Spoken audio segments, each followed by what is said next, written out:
يا أيها المزمل قم الليل إلا قليلا نصفه أو انقص منه قليلا أو زد عليه ورتل القرآن ترتيلا إنا سنلقي عليك قولا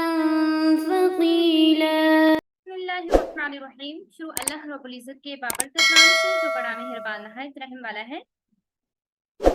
سورۃ طٰہٰ آیت نمبر 90 سے آج ہم سٹارٹ کر رہے ہیں، اور جیسا کہ ہم نے لاسٹ کلاس میں حضرت موسیٰ علیہ السلام کے بارے میں ڈسکس کیا تھا کہ کس طرح سے ان کی قوم میں ایک منافق شامل تھا جس کا نام سامری تھا، اور اس نے قوم میں گمراہی پیدا کر دی تھی، ٹھیک ہے۔ تو اب اس جو نیکسٹ آیت ہے آیت نمبر 90 اور ان سے اگلی آیات میں قوم کی گمراہی اور حضرت ہارون علیہ السلام کا طرز عمل جو تھا اس کے بارے میں ڈسکس کیا جائے گا۔ وَلَقَدْ اور البتہ قَالَ کہا لہم ان سے ہارون نے من قبل اس سے پہلے یا قومی اے میری قوم انما یقیناً فتنتم فتنے میں ڈالے گئے تم بھی اس وجہ سے وَإِنَّ رَبُّكُمُ الرَّحْمَنُ اور یقیناً آپ کا رب رحمان ہے فَاتَّبِعُونِی چنانچہ پیروی کرو میری وَأَطِیعُوا اور اطاعت کرو امری میرے حکم کی۔ جہاں چھوٹی یہ لگ جاتی ہے مینس کے بات ہو رہی ہے میری، یعنی اللہ رب العزت کی بات ہو رہی ہے۔ چنانچہ اللہ تعالیٰ کی ذات کہہ رہی ہے کہ آپ پیروی کیجئے میری۔ اب یہاں پہ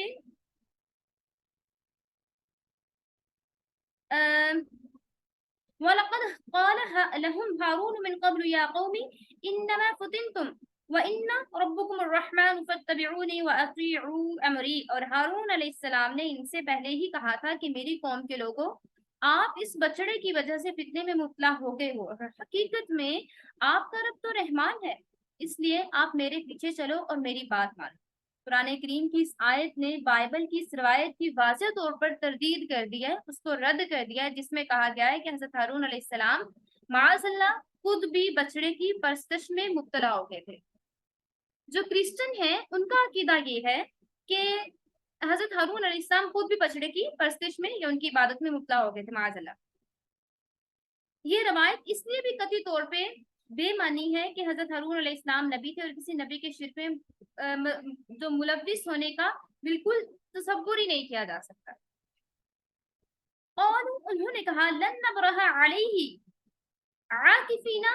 کہ جب تک موسیٰ علیہ السلام عبادت پر جمے رہیں، عاکفینا حتی یرجع جب تک موسیٰ علیہ السلام واپس نہ آ جائیں، الینا حتی یرجع الینا موسیٰ وہ کہنے لگے کہ جب تک موسیٰ علیہ السلام واپس نہ آ جائیں ہم تو اسی کی عبادت پر جمے رہیں گے۔ اب جو بچڑے کی پرستش کر رہے تھے انہوں نے کہا کہ ہم تب تک اس کی پرستش کرتے رہیں گے جب تک موسیٰ واپس نہیں آ جاتے۔ قال ہارون کہا ہارون علیہ السلام نے ما منعک میں نے آپ کو منع کیا اذ رأیتہم ضلوا موسیٰ علیہ السلام نے واپس آ کر کہا ہارون جب تم نے دیکھ لیا تھا کہ یہ لوگ گمراہ ہو گئے تو تمہیں کس چیز نے روکا؟ ما منعک کون سی چیز تمہیں منع کر رہی تھی یا کون سی چیز تمہیں روک رہی تھی جب یہ لوگ گمراہ ہو رہے تھے؟ اللہ تتبعنی افعصیت امری کیا تم میرے پیچھے چلے آتے، کیا میری پیروی کرتے؟ بھلا کیا تم میری بات کی خلاف ورزی کر رہے ہو کہ میں آپ کو ایک کام سونپ کے گیا ہوں اور آپ کو صحیح سے نہیں کر سکے اور آپ نے میری خلاف ورزی کی ہے۔ جب حضرت موسیٰ علیہ السلام کو حضور پر جا رہے تھے تو حضرت ہارون علیہ السلام کو اپنا نائب مقرر کرتے ہوئے انہوں نے کہا کہ آپ ان کے ساتھ رہیے، ان کی اصلاح کرتے رہیے گا اور مفسدوں کے پیچھے نہ چلیے گا۔ یہاں اپنی اسی ہدایت کی طرف اشارہ کرتے ہوئے کہا جا رہا ہے مینس یہ کہ جب یہ لوگ گمراہی میں پڑ گئے تھے تو آپ کو چاہیے تھا کہ ان سے الگ ہو کر میرے پاس چلے آتے، اس طرح آپ مفسدوں کے ساتھی بھی نہ بنتے اور میرے ذریعے ان کی اصلاح بھی کرتے تھے۔ قال یا ابن ام لا تأخذ بحلیتی ولا برأسی ہارون علیہ السلام نے کہا میری ماں جائے یا میری ماں کے بیٹے یا میرے بھائی میری داڑھی نہ پکڑو، لا تأخذ بحلیتی نہ پکڑو میری داڑھی ولا برأسی اور نہ میرے سر کو پکڑیے، انی خشیت ان تقول فرقت بین بنی اسرائیل ولم ترقب قولی، حقیقت میں مجھے یہ اندیشہ تھا کہ آپ یہ کہیں گے کہ آپ نے بنی اسرائیل کو تفرقے میں ڈال دیا ہے اور میری بات کا پاس نہیں کیا، یعنی میرے چلے جانے سے قوم دو ٹکڑوں میں بٹ جاتی، کچھ لوگ میرا ساتھ دیتے، کچھ ان گمراہوں کا ساتھ دیتے جو مجھے قتل کرنے کے پیچھے تھے، جیسا کہ سورہ اعراف میں بھی ڈسکس کیا گیا، حضرت ہارون علیہ السلام کی زبانی بیان کیا گیا ہے کہ اگر میں ان لوگوں کو روکتا، میں نے ویسے کچھ لوگوں کو روکا بھی تھا لیکن وہ مجھے قتل کرنے کے در پہ ہو گئے تھے، یا پھر یہ دو گروہوں میں بٹ جاتے، لہٰذا آپ نے جو فرمایا کہ اصلاح کرتے رہنا، مجھے اندیشہ تھا کہ ایسا کرنے سے آپ کے حکم کی خلاف ورزی ہو جاتی۔ قال فما خطبك یا سامری، موسیٰ علیہ السلام نے کہا اچھا تو سامری تجھے کیا ہوا تھا؟ اب کوسچن ہو رہا تھا اس کی طرف کہ آپ نے ایسا کام کیوں کیا؟ قال، کہا حضرت موسیٰ علیہ السلام نے کوسچن کیا، فما خطبك یا سامری، اے سامری تو نے ایسا کیوں کیا، تجھے کیا ہوا تھا؟ قال بصرت بما لم يبصروا به فقبضت قبضة من اثر الرسول فنبذتها وكذلك سولت لي نفسي، وہ بولا میں نے ایک ایسی چیز دیکھی تھی جو دوسروں کو نظر نہیں آئی، اس لیے میں نے رسول کے نقشے قدم سے ایک مٹھی اٹھا لی تھی مٹی کی اور اسے بچڑے پر ڈال دیا، اور دل نے مجھے ایسا سمجھا دیا، میرے دل میں یہ بات آئی تھی جو کچھ میں نے دیکھا تھا، قالا بصرت، جو میں نے دیکھا تھا وہ کسی اور کی نظر میں نہیں آیا، اور میں نے اس طرح سے کیا کہ جو کچھ میرے دل میں فیل ہو رہا تھا وہی میں نے کیا۔ رسول سے مراد حضرت جبرائیل علیہ السلام ہے، جو لاسٹ کلاس میں آپ کو بتا چکی ہوں کہ کس طرح سے سارا واقعہ ہوا تھا۔ رسول سے مراد یہاں پہ اس آیت میں حضرت جبرائیل علیہ السلام ہے جو حضرت موسیٰ علیہ السلام کے لشکر کے ساتھ ہے۔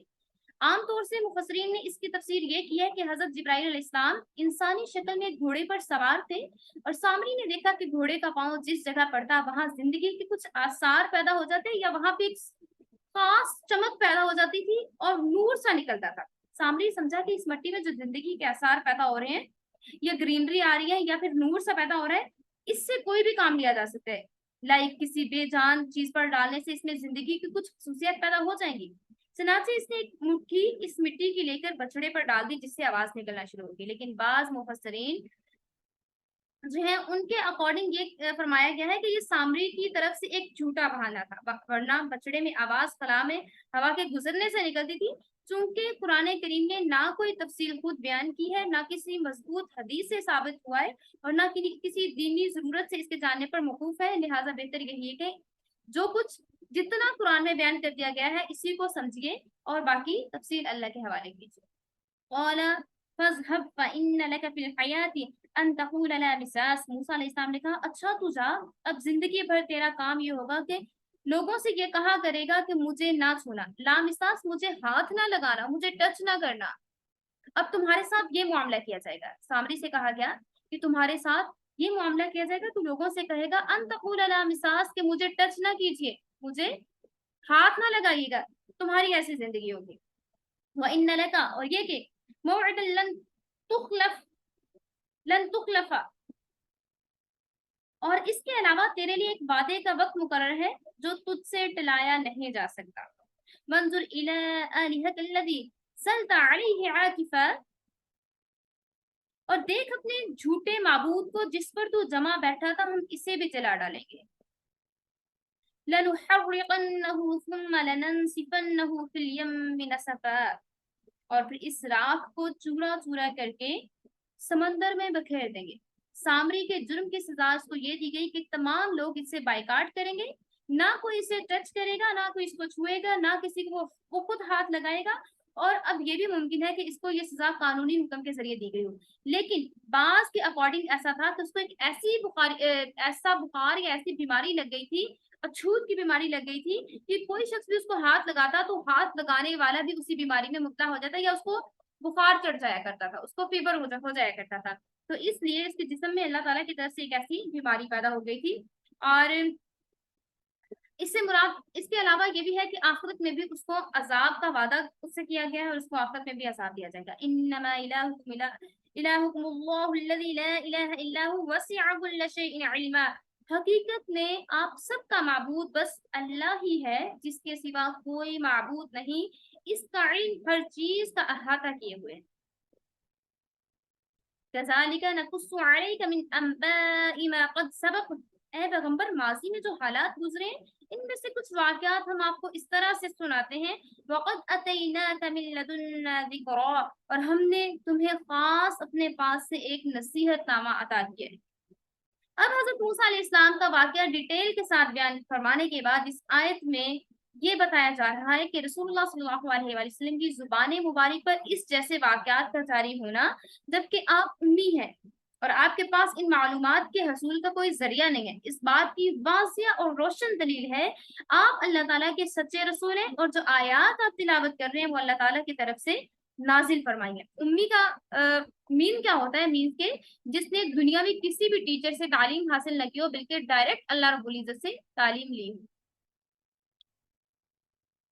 من اعرض عنه فانه يحمل يوم القيامة وزرا جو لوگ اس سے منہ موڑیں گے وہ قیامت کے دن بڑا بھاری بوجھ لادے ہوئے ہوں گے۔ خالدین فی وساء لهم یوم القیامة حملا جن کے عذاب میں وہ ہمیشہ رہیں گے اور قیامت کے دن ان کے لیے یہ بدترین بوجھ ہوگا۔ اور اس دن مجرموں کا کیا حال ہوگا؟ یوم ینفخ فی الصور ونحشر المجرمین من یومئذ زرقا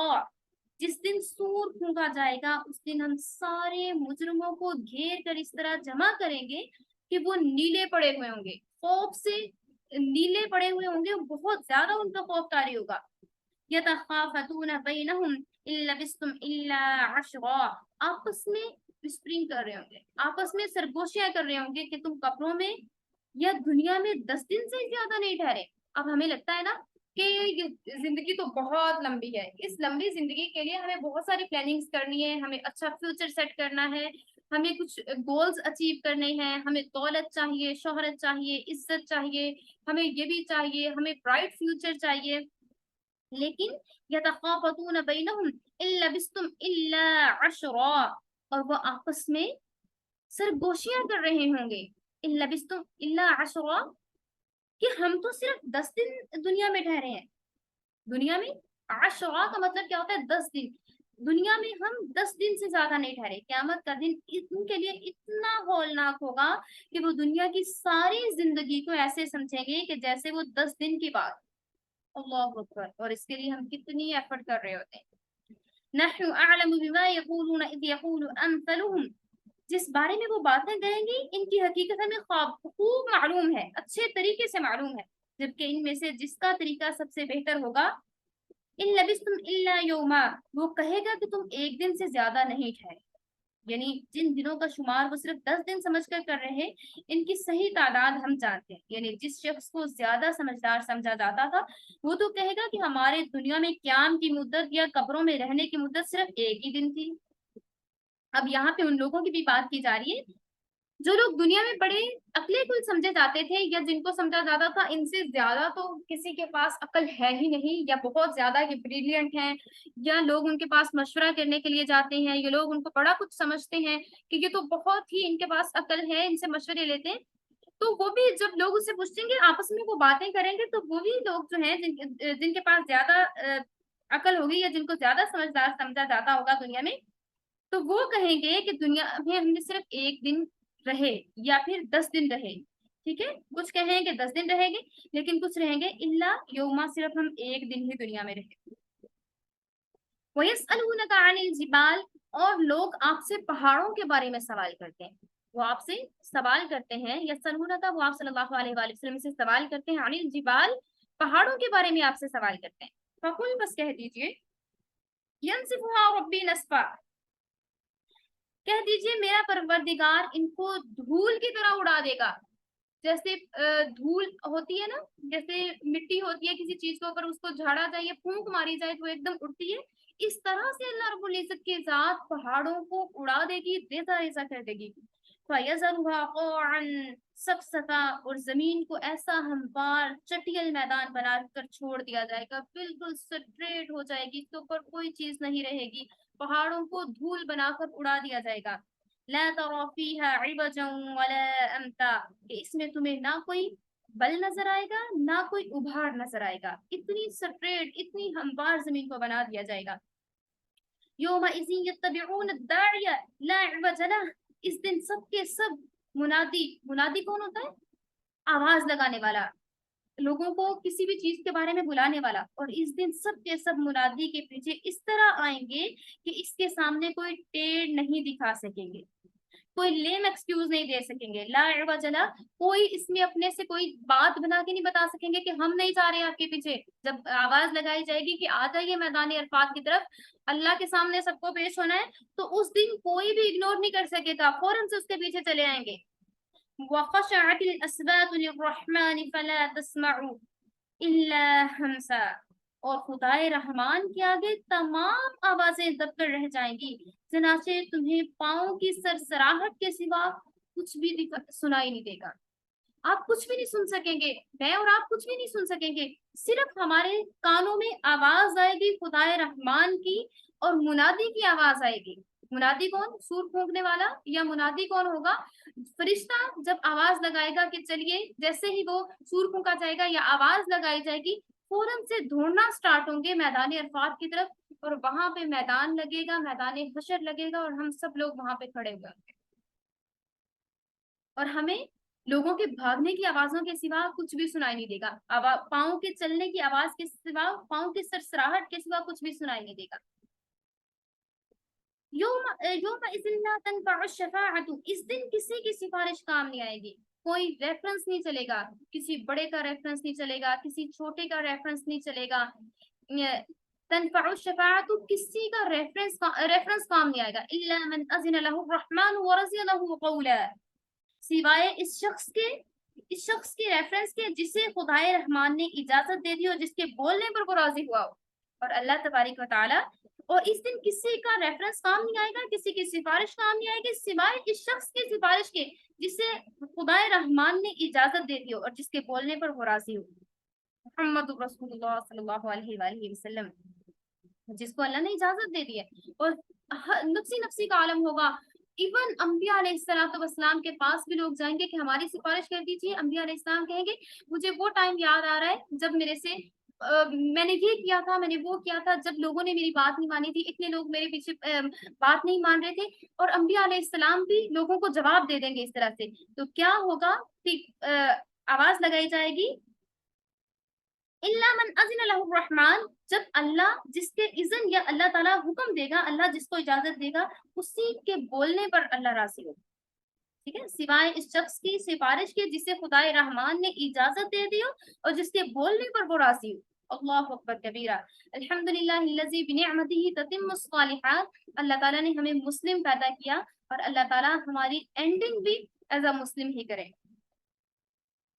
یعلم ما بین ایدیہم وما خلفہم، وہ لوگوں کی ساری اگلی پچھلی باتوں کو جانتا ہے۔ یعلم، وہ جانتا ہے، ما بین ایدیہم، جو آگے ہے یا جو پیچھے ہے، جو باتیں ہیں، ولا یحیطون بہ علما، اور وہ اس کے علم کا احاطہ نہیں کر سکتے۔ وعنت الوجوہ للحی القیوم، اور سارے کے سارے چہرے حی قیوم کے آگے جھکے ہوئے ہوں گے۔ وقد خاب من حمل ظلما، اور جو کوئی ظلم کا بوجھ لاد کر لایا ہوگا نامراد ہوگا۔ وَمَن يَعْمَلْ مِنَ الصَّالِحَاتِ، اور جس نے اچھے اعمال کیے ہوں گے، جس نے ایفرٹ کی ہوں گی،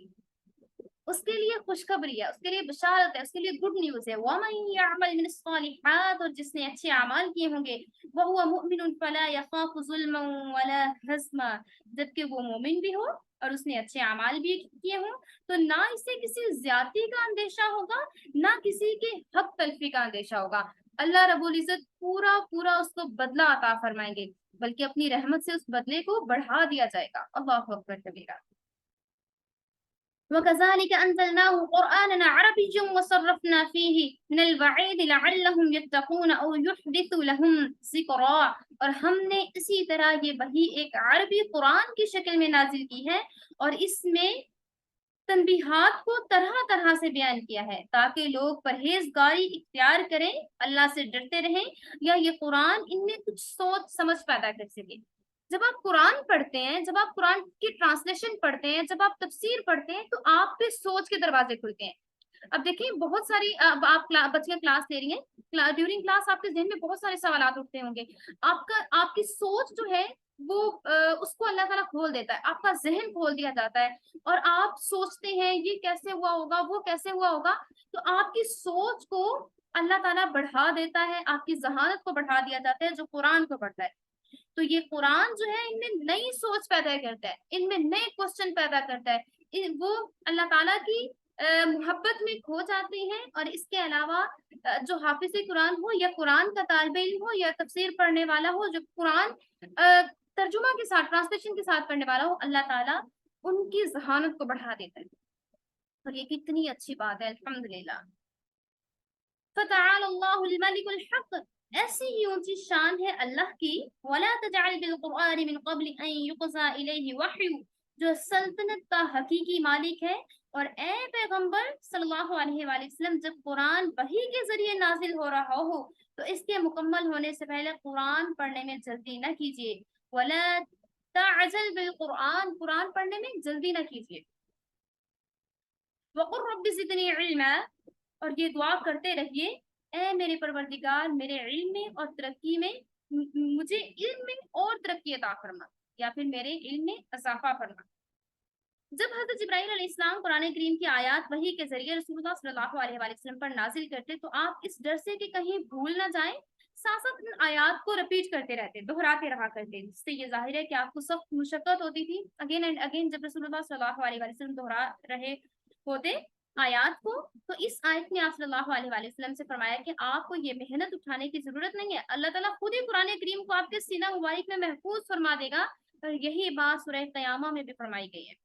رسول اللہ صلی اللہ علیہ وآلہ وسلم کو اس دعا کی تلقین فرما کر یہ حقیقت کھول دی گئی، واضح کر دی گئی کہ علم ایک ایسا سمندر ہے جس کا کوئی کنارہ نہیں ہے، اور انسان کو علم کے کسی بھی درجے پر قناعت کر کے نہیں بیٹھنا چاہیے کہ میرے پاس بہت نالج ہے، اب مجھے نالج حاصل کرنے کی مزید ضرورت نہیں ہے، ایسا نہیں کرنا چاہیے، بلکہ ہر وقت علم میں ترقی کی کوشش اور دعا کرتے رہنا چاہیے۔ اور اس دعا میں یاداشت کی قوت کی دعا بھی شامل ہے، اور معلومات کی زیادتی، ان کی صحیح سمجھ بھی شامل ہے۔ تو اس لیے اس دعا کو لازمی پڑھا کریں، رب زدنی علما، جتنی آپ یہ دعا پڑھیں گے اللہ تعالیٰ اتنا آپ کے علم میں اضافہ فرمائیں گے۔ وَلَقَدْ عَهِدْنَا إِلَىٰ آدَمَ مِن قَبْلُ، اور ہم نے اس سے پہلے آدم کو ایک بات کی تاکید کی تھی، من قبل، اس سے پہلے، فَنَسِيَ وَلَمْ نَجِدْ لَهُ عَزْمًا، پھر ان سے بھول ہو گئی اور ہم نے ان میں عزم نہیں پایا۔ قصہ آدم علیہ السلام اور ابلیس کی بات یہاں پہ رپیٹ کی جا رہی ہے۔ قرآن از اے ریمائنڈر، قرآن ایک ریمائنڈر ہے اور اس میں اگین اینڈ اگین واقعات کو رپیٹ کیا جاتا ہے۔ تو یہ واقعہ پہلے سورہ بقرہ کی آیت نمبر 34 سے 39 میں بھی گزر چکا ہے، یہاں اگین رپیٹ کیا جا رہا ہے۔ آپ ریکال کیجیے اور پچھلا لیکچر بھی چیک کر لیجیے گا، لیکن پھر بھی تھوڑا سا میں سمرائز کر دیتی ہوں۔ اب ان آیات میں کہا جا رہا ہے، آیت نمبر 49 میں 115 میں بتایا جا رہا ہے سورہ طٰہٰ، جس تاکید کا یہ یہاں پہ ذکر کیا گیا ہے، اس سے مراد ایک خاص درخت کا پھل نہ کھانے کی تاکید ہے۔ ٹھیک ہے، اب ان سے کہا جا رہا ہے کہ ہم نے اس سے پہلے آدم کو ایک بات کی تاکید کی تھی، وَلَقَدْ عَهِدْنَا، یا پھر ہم نے وعدہ کیا إِلَىٰ آدَمَ مِن قَبْلُ فَنَسِيَ وَلَمْ نَجِدْ لَهُ عَزْمًا، اور اس سے پہلے ہم نے آدم کو ایک بات کی تاکید کی تھی یا ان سے ایک وعدہ لیا تھا، مگر ان سے بھول ہو گئی اور ہم نے ان میں عزم نہیں پایا۔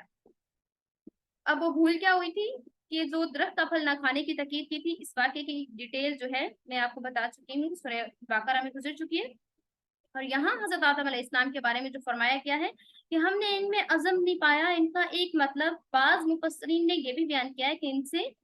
درخت کا پھل کھانے کے سلسلے میں جو مسٹیک ہوئی، ان میں عزم کو دخل نہیں تھا، یعنی انہوں نے نافرمانی کے ارادے سے حکم کی خلاف ورزی نہیں کی تھی، بلکہ ان سے بھول ہو گئی تھی، جان بوجھ کے نہیں کیا تھا بلکہ ان سے بھول ہو گئی تھی۔ دوسرے مفسرین نے اس کا یہ بھی مین لیا ہے کہ ان میں ایسا عزم نہیں تھا کہ شیطان کے بہکاوے میں نہ آتے،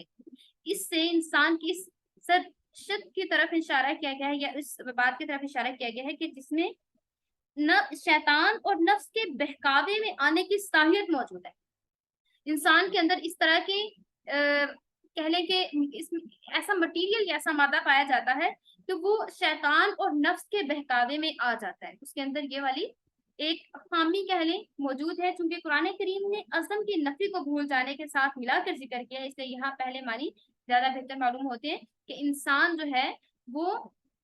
سم ٹائم اس سے بھول ہو جاتی ہے، اور پھر وہ یہ ہے کہ اگر کوئی بھی ارادہ کرتا ہے یا عزم کرتا ہے اس پہ پختہ نہیں رہتا،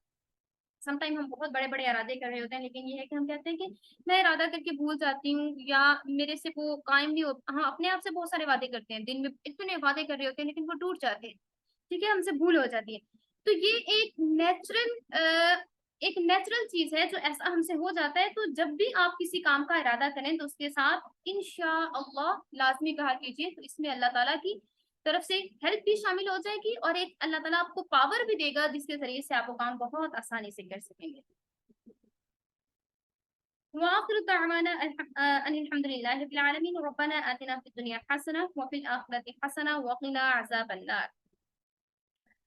اللہ رب العزت سے دعا ہے ہمیں صحیح سے قرآن کو سمجھنے اور اس پر عمل کرنے کی توفیق عطا فرمائے. آمین ثم آمین یا رب العالمین.